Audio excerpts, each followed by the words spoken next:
জীবনের শেষ যুদ্ধ হয়ে যেতে পারে। নবী এমন হইতে পারে এই যুদ্ধের পরে আমি আর ফিরে যেতে পারবো না, হবে এই যুদ্ধে আমার জীবনের শেষ যুদ্ধ। নবী আমি চাই আমার জীবনে কোনো আমল হয়তো কবুল নাও হতে পারে, আমি আল্লাহর কাছে জীবনের শেষ যুদ্ধ যদি এটা হয় আমি আল্লাহকে বলবো ও আল্লাহ আমি না আমার জীবনের শেষ আমলটা তোমার নবী আরবির দেহর সাথে আমার দেহটা লেগেছে। সুবহানাল্লাহ।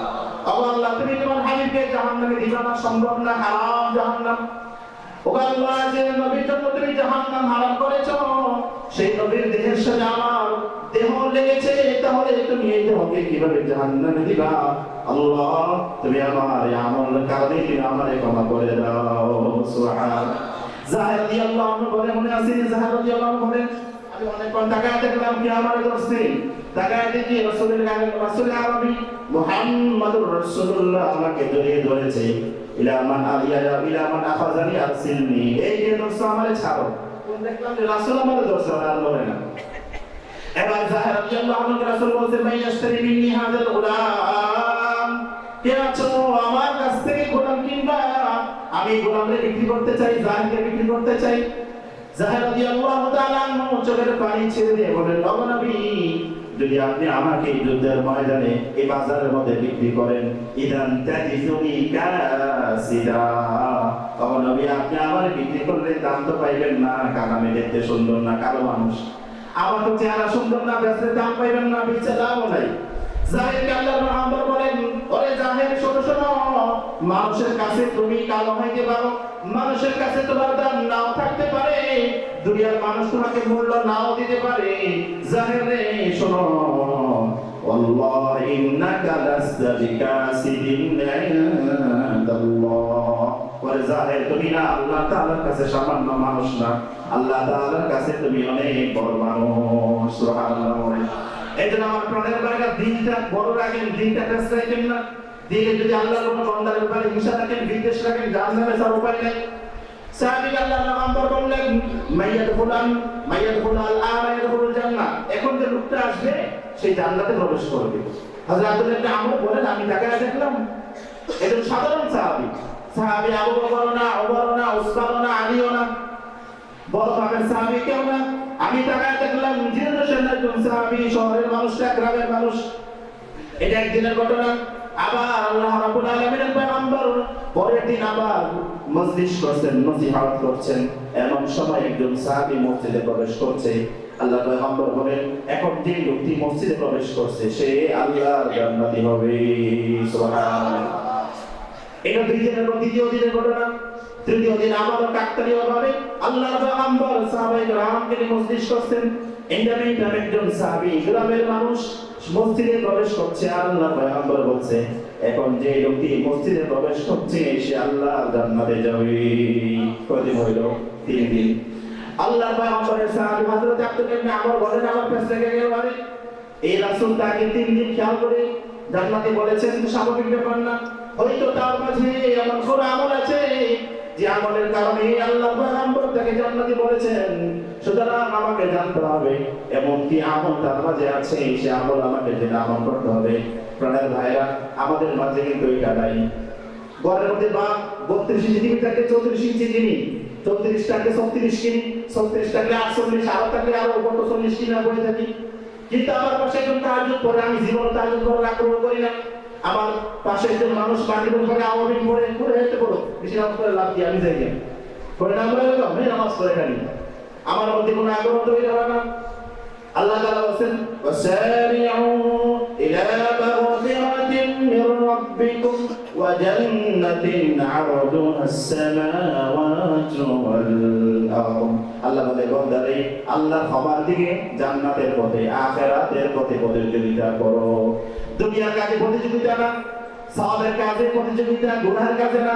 ভালো কাজ ফি যালিকা ফালিয়াতানাফাসিল মুতানাফিসুন, ভালো কাজে প্রতিযোগিতা, মন্দ কাজে না।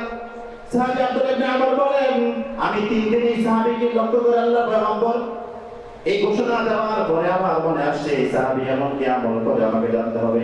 আমি তার বাসায় চলে গেলাম, গিয়া বললাম চাচা যান আমার বাবার সাথে আমার একটু কথা কাটাকাটি হয়েছে, মন খারাপ, আমি বাবার কাছ থেকে অভিমান করে আপনার বাসায় চলে এসেছি। আমি আপনার বাসায় 3 দিন মেহমান হব, আপনার বাসায় আমি 3 দিন খাবারের অনুমতি চাই, আপনার বাসায় থাকতে চাই। সাহাবায়ে কেরাম তো আমি মেহমান প্রিয় ছিলেন, ঠিক আছে থাকেন, 3 দিন থাকলেন। হযরত আব্দুল্লাহ ইবনে আমর বলেন আমার তো ইচ্ছা ওনার বাসায় খানা খাওয়া না। উনি বলেন রাত্র যখন মাইশা হয়ে গেল, ইশারার পরে আমি চিন্তা করলাম যে ঘুমায় পড়ি। উনি ঘুমায় পড়লেন, কাঁথা মুড়ি দিয়ে এখানে ছায়া রয়েছে, দেখে যে মুরব্বি কি করে, মুরব্বি কি আমল করে। হযরত আব্দুল্লাহ ইবনে আমর বলেন আমি তাকায় দেখলাম, দেখি মুরব্বি এমন কি আমল করে।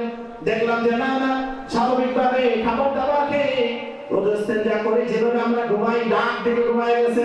বলেন নাক ডাকা সুন্নাত, কোন নাক ডাকা কি? আমরা নাকি আছে নাক ডাকতে খুব রাগ করে। হাদিসে আসছে রাসূলুল্লাহ প্রত্যেকটা গভীরতে নাক ডাকতেন, হাতটা না পাপা রাসূল নাক ডাকতেন, নাক ডাকে দোষে কিছু না। একবার পত্রিকায় আসছে যে নাক ডাকা কারণে বিবাহ করলেন। আচ্ছা এরকম কথা হলো বন্ধু, নাক ডাকা কি আবার কন্ট্রোলে আছে? হযরত আব্দুল্লাহ বলেন আমি দেখলাম সাহাবী মুরব্বি মানুষ ইশারার পরে খাওয়া দাওয়া করে ঘুমায় করছে। আমি বললাম যে আচ্ছা মাঝরাত পর্যন্ত উঠবে, তো আমি ঘুমাই নাই, আমি দেখি উনি কি করে। এরকম চলতে চলতে চলতে চলতে যখন একদম ভোর রাত হয়ে গেছে, তাহাজ্জুদের সময় হয়ে গেছে, তাহাজ্জুদ পড়ে নাই। আর চিন্তা করলাম আর এরকম কথা হইল, তাহাজ্জুদ পড়লো না, যা ফজরের নামাজ জামাতের সাথে পড়ছে। ফজর নামাজ পড়ার পরে খুব বেশি আমল আখলা করছে এরকম না, জিকির অনেকক্ষণ করছে তাও না। ফজর নামাজ পড়ার পরে সোজা মাঠে চলে গেছে ক্ষেত খামারে কাজ করার জন্য। একদম পাক্কা জোহরের আগ পর্যন্ত কামাই করে কাজ করে আবার জোহরের নামাজ পড়ার জন্য মদিনার মসজিদে হাজির। জোহরের নামাজ পড়ার পরে আবার খাওয়া দাওয়া করে আবার সোজা কাজে। আসর পর্যন্ত কাজ করলো, মাগরিব থেকে ঈশা পর্যন্ত স্বাভাবিক মানুষ যেমন জীবনযাপন করে, খেলাধুলা পায়চারি করে, হাঁটাহাঁটি করে, বাস এরকম হাঁটাহাঁটি করলো। মাগরিবের পরে সাহাবায়ে কেরাম আমল ছিল, তারা মাগরিবের পরে খানা খেয়ে ফেলতো। রাসূলের তবিয়ত ছিল, রাসূলের অভ্যাস ছিল, সুন্নাহ হচ্ছে ইশারার আগে খানা খেয়ে নেওয়া, ইশারার আগে না ঘুমানো, ইশারার পরে তাড়াতাড়ি ঘুমিয়ে পড়া, কথাটা হলো। আর আমাদের উল্টা, আমরা ঘুমাই করে ভাই, ভারতের কাছে তো খানা দাঁড়াই হয় না।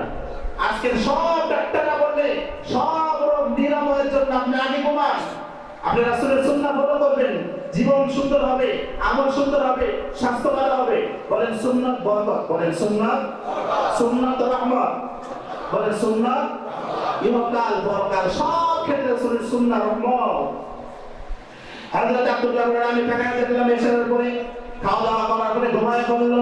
হযরত আব্দুল্লাহ বলেন এটা একদিনের ঘটনা, আচ্ছা দেখি পরের দিন কি করে। এইভাবে পরের দিন আগের দিন যেভাবে যে আমলগুলো করেছেন, পরের দিন সেই আমল সেইভাবে করেছেন। আচ্ছা দ্বিতীয় দিন গেল, তৃতীয় দিন, তৃতীয় দিন একদম সেম আমল, কোনো পরিবর্তন নাই। এবার 3 দিন শেষ হয়ে যাওয়ার পরে আব্দুল্লাহ বলেন আমি মুরব্বির কাছে গেলাম, চাচা যান একটা বিষয় আমার জানার ইচ্ছা, আমি আপনার বাসায় মেহমান হওয়ার জন্য আসি নাই, আমি আপনার বাসায় 3 দিন খাবার খাওয়ার জন্য আসি নাই, আমার বাবার সাথে আমার কোনো বিমান রাগ কিছুই হয় নাই, আমি আসছি একটা বিষয় জানার জন্য। ও চাচা জানতে চাই, আল্লাহ পয়গম্বর আপনাকে লক্ষ্য করে পর 3 দিন আপনি জান্নাতি হবে, এই ঘোষণা আল্লাহ পয়গম্বর দিয়েছেন। সুবহানাল্লাহ। পরপর 3 বার রাসূল আপনাকে বলেছেন জান্নাতি, আমাকে বলেন আপনি এমন কি আমল করেন যে আমলের কারণে আল্লাহর পয়গম্বর আপনাকে জান্নাতি বলেছেন। আল্লাহর পয়গম্বরের সাহাবী, গ্রাম্য সাহাবী, সাধারণ মানুষ বলে আল্লাহর পয়গম্বরের সাহাবী আব্দুল্লাহ তুমি তো দেখেছো 3 দিন পর্যন্ত আমার তেমন ব্যতিক্রমী কোনো আমল নেই, আমি আলাদা কোনো আমল করি এমন কোনো আমল তো তুমি দেখতে পেলে না। তবে আব্দুল্লাহ রে শোনো, যদি আল্লাহর পয়গম্বর আমাকে জান্নাতি ঘোষণা দিয়ে থাকেন তাহলে আমি একটা আমল এমন করি যে আমলটা আর কেউ করে না, হয়তো বা আমি প্রতিদিন ঘুম যাওয়ার সময় আমার দিলের ভিতরে আল্লাহর কোনো বান্দার ব্যাপারে কোনো হিংসা বিদ্বেষ থাকে না। পারবো ভাই? ইনশাআল্লাহ পারবো। তাহলে আল্লাহর কোন বান্দার ব্যাপারে আমার ভিতরে কি নাই, কোনো দিলের ভিতরে হিংসা বিদ্বেষ নাই। পারবো ইনশাআল্লাহ? পারবো না ইনশাআল্লাহ। হিংসা বিদ্বেষের জীবন সুখের জীবন না, এই জন্য হিংসা রাখবো না ইনশাআল্লাহ। আল্লাহ তাআলা আমাদের সকলকে বোঝার এবং আমলের তৌফিক দান করেন।